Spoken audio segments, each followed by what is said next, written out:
My friend, this is a song called Glad and Sorry about a band called Faces. This is the second song I've done from the band called Faces. Not shabby. When we play this on guitar, we're simply going to be playing an E major. And then we're going to be playing an F sharp minor 11, which means you're just simply going to be moving that E major 11. I'm going to show that at the end of the video. But since this is piano driven, I might just show how to play the whole song here. When we're playing in the key of E major, we have E major, which is E, F sharp, G sharp, A, B, C sharp, D sharp, and E. Now, that means you're going to be playing the first of the two of each black quadrant, so a 3-note and a 2-note. You're going to play the F sharp and the G sharp, and you're going to be playing the C sharp and the D sharp, along with all the other white keys. That gives you E major. Now, the chord that is the second chord in the key of E major has those notes in it. It's called the F sharp minor. So this song stably goes around the 1 chord, and then it influences the 1 chord with the 2 chord. Now, you can keep the 2 chord and use the 1 chord underneath it. That's essentially what the entire song is. We've got our E, G sharp, B, and then we've got our major 7, the D flat, or in this case, we're going to call it the C sharp to be enharmonically correct. So what we're going to do is we're going to put this 4th up here, and we're going to be playing these notes as part of but we also want to keep our pinky there doing some magic, and then our finger smacking the B note here.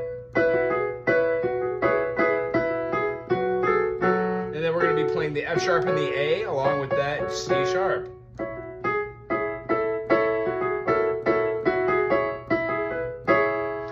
Interesting enough, it just has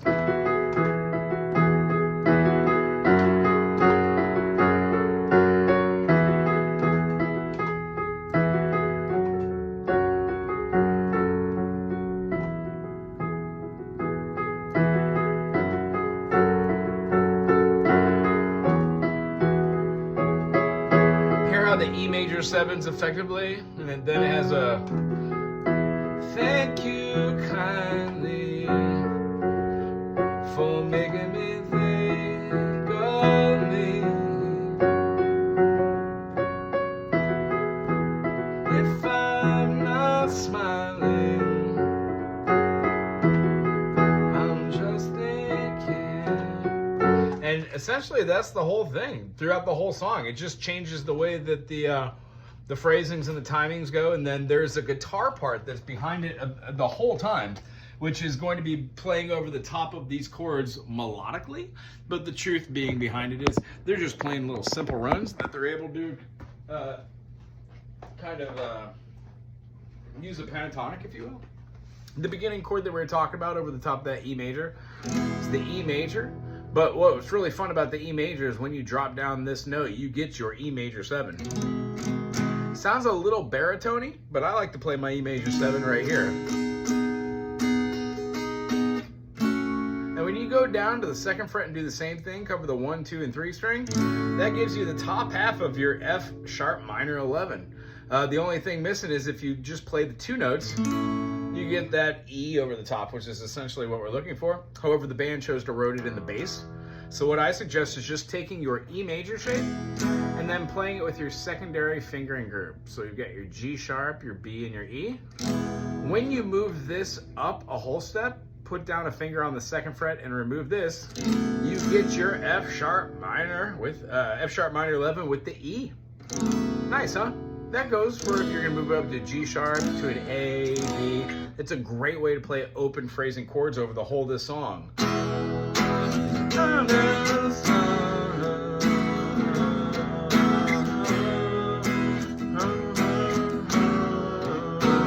And all the while, the guitar is.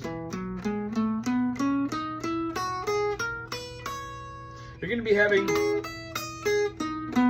like you could use a major 7 pentatonic, so you've got like D sharp, E, you've got your G sharp, and then half step before there you have your B, get your half step before your octave, and then into your 3rd,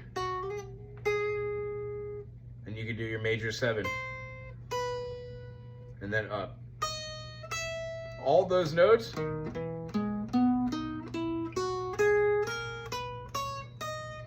work quite well to jam over the top of this while doing.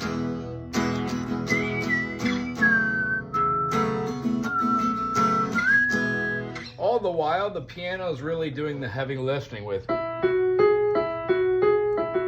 So that melody is essentially the motif of the song. I hope this helped you set a foundation for this awesome groovy tune. And I don't know, subscribe if you want to. Aloha.